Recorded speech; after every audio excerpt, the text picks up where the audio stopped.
weather has not been didn't cooperate too well with us. And we work for the BlackStone Valley Tourism Council. And these tours today are sponsored by the Citizens Bank Foundation. That's the reason why we're able to do a free tour. They give us money, so we do one free tour a month. So actually this month we'll have 2 free tours here. The next one will be the end of July on the 26th. And hopefully the weather will cooperate now for the rest of the season. So how many of you have been on this boat before?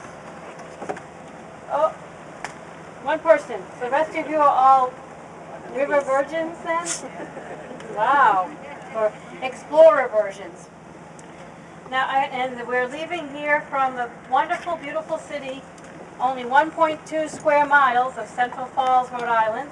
And over here to my right was the former Central Broad Braid Factory. It is now being under proposals for future development, and hopefully will be something that will be worthy of the river. Nice little riverfront restaurant would be nice. The dock here was built in 2004, and in 2005 we lost half of it during the flood of October 2005. And the ExPlorer was built locally by Blount Marine. It was built in 1993, so we've been doing these river tours for a little, close to 15 years now on the BlackStone River. And I've been doing the tours with Captain Ramon for the last 5 years, and we haven't had any problems at all in the river. But should we have a problem, we do have adult life jackets in the front of the boat, and we would give these out. And I'm just going to quickly demonstrate how they fit on you.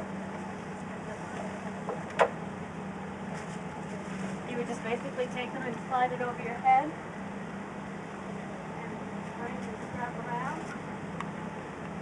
And this one's too tight for me, so I'll give you the trouble. You bring the strap around and then keep right in.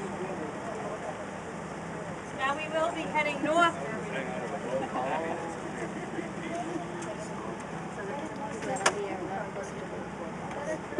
We will be heading north on the river because behind us is a 13-foot waterfall at the Valley Falls Dam. It was built in 1853 as a way to store up water for the mills, the factories that were operating. And particularly this area is known as Valley Falls, which was the village of Valley Falls for the Valley Falls Manufacturing Company, which had several different owners. Just grab onto that wire. One of the more prestigious owners of the Valley Falls Manufacturing Company was the Chase family. Has anyone here heard of Elizabeth Buffum Chase? I'm not. I do. Anybody study a woman's history here in Rhode Island? Elizabeth Buffum Chase, who's married to Samuel Chase, was actually a Quaker. Their whole families were Quakers, and they actually had a house both on the Cumberland side of Valley Falls, which is this side of the boat here, and also they had a house in the Central Falls side, this side of the boat here in Central Falls. And the house over the Cumberland side, which is near the skateboard park, was actually part of the Underground Railroad.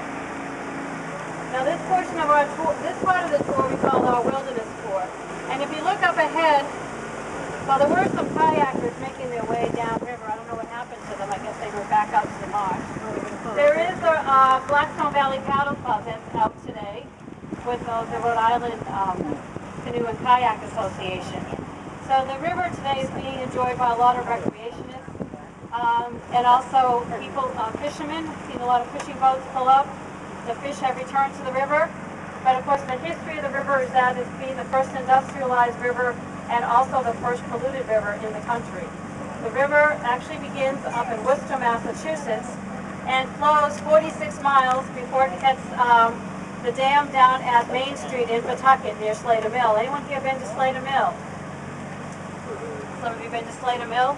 Samuel Slater was considered the father of American industry coming over from England. He started the first successful cotton spinning mill. And then from that time on up until the early 1940s, there were over 500 mills up and down the BlackStone River between Worcester and Pawtucket. Not all, they didn't continually use the water for power. They eventually used the water for steam, for dyeing the cloth. And anyone grow up in this area? Anyone grow up along the banks of the BlackStone River? And do you remember it being different colors?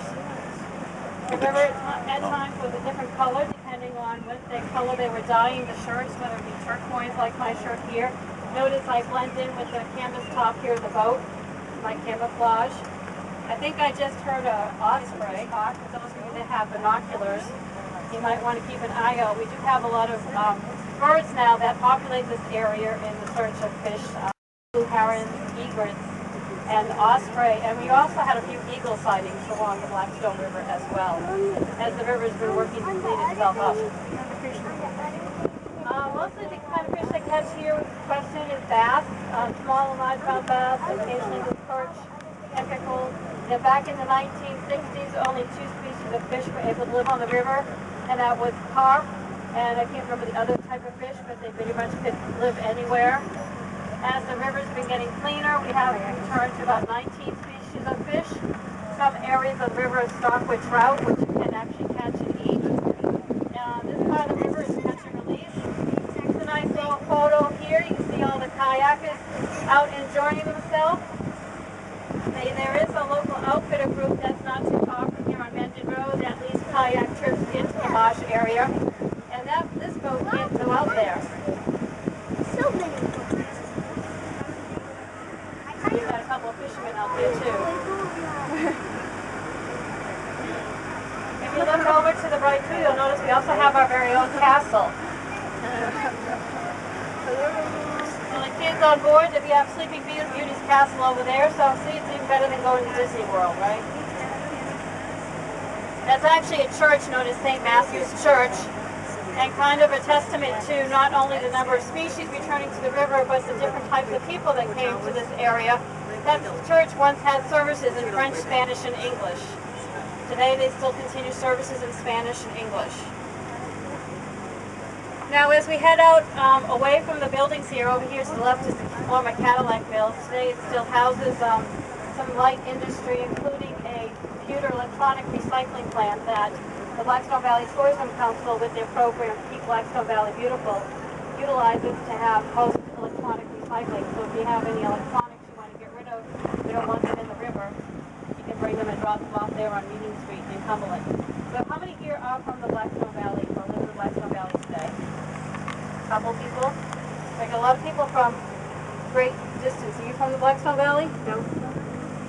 So where is everyone from? Where you folks from? Burlington, Mass. Okay.